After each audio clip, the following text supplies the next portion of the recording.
What is your opinion on teen obesity in today's world? My opinion on teen obesity. Let's see. I mean, it's on the rise. I wouldn't know whether or not it's a worldwide issue, but I definitely think that it's an issue that's happening in this country. What's my opinion on it? Well, I think it's a positive thing. Obesity leads to a lot of diseases. Eventually, it can lead to death. You're good. Okay. Yep. Why do you think that teens become obese? Probably the major reason why a lot of the teens in this country become obese is because of lack of exercise, and they probably eat too much. Portions are too large, and the foods they eat aren't as healthy as it used to be. So what kind of advice would you give somebody who's considered obese? You probably want them to limit their portions. Probably want to space out their meals a little bit more frequently so they sort of graze throughout the day. Generally, you can think of as your metabolism as a campfire. Like if you put a lot of wood on a campfire all at once, the campfire goes out. And that's like your metabolism. If you eat a really big meal, your metabolism will actually slow down. But if you put little bits of wood in a campfire all throughout the day, you're constantly feeding it, which eventually causes the fire to burn really well. And that's how people need to eat. And I'd advise them to exercise more, go outside. That's about it. Do you think that obesity is a problem here at Fremd?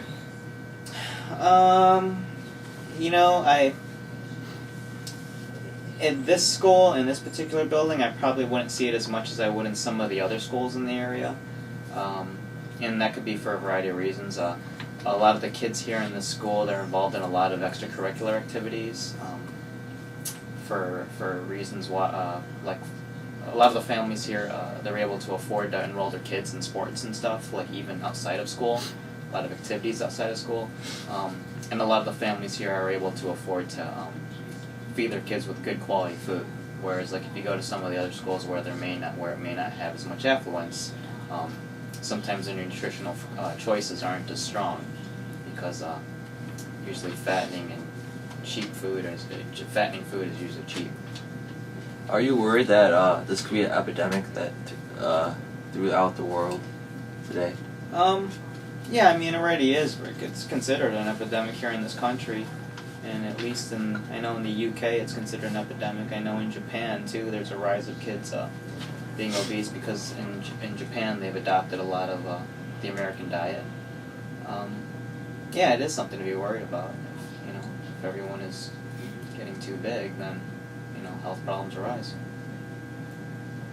What do you think that Fremd High School is doing to cut down on obesity and unhealthy foods? Well, I know for a fact that our PE department it's pretty aggressive as far as its weight training programs and exercise programs. I definitely noticed a difference from what PE was like when I was in high school. I think PE in this school is a lot more, it's fitness based. So I think that's a really good positive side. As far as just our cafeteria, I'd like to see a little bit more healthy choices. We do have our healthy choices lines in the cafeteria, but I'd like to see maybe get rid of soda, liquid calories. That's a lot of calories. People don't realize how much weight they can put on when they just drink regular Coke.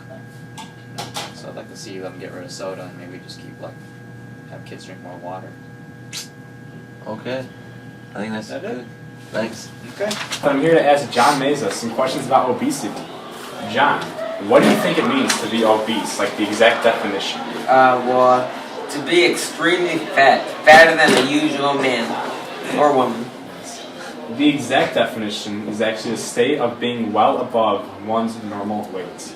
A person has traditionally been considered to be obese if they're 20% over their ideal weight. It depends on obviously height, age, build, and your sex. But how many percent of people do you think are obese in the United States? Well, let's see, that's an interesting question right there. I think about 42% at least. At least. That's actually pretty close. According to a report, 14% of adolescents in the United States are overweight. The figure has nearly tripled over the past 20 years. Your thoughts? What do you think obese people deal with, like in school? Well, some people get ridiculed of if they're like really big. I know this kid Diego Hernandez. Well, thank you, Brett, for that report. Next, we're going to talk about all the common diseases of obesity. There are many diseases related to obesity, such as the heart disease, where the arteries connected to the heart get clogged. Type 2 diabetes is another cause of obesity when the body does not produce enough insulin. Or sleep apnea, where your breathing difficulties during your sleep and certain kind of cancers may occur. In 1998, the study medical costs of obesity in the U.S. were estimated at around $78.5 billion per year. The annual healthcare cost of obesity in the U.S. has doubled in less than a decade and may be as high as $147 billion a year. The medical costs for an obese person are 42% higher than that of a normal weighted person. This equates to an additional $1,429 per year. More and more people are overweight in the workplace, and the companies don't want to hire overweight people because they are a risk to the company. Also, it may jack up the healthcare plan, which everybody knows is very fragile. So more companies like White Castle are setting up wellness or weight loss programs for employees to be healthier. Besides the other ways you can lose weight, there's surgery called gastric bypass surgery. This makes the stomach smaller, allows food to bypass the small intestines. You feel full more quickly and reduce the amount of food you eat and the amount of calories you consume. Thanks for watching Everyday Health. I'm Nick Falco. And I'm Jim Hermstead. Till next time, stay classy, friend.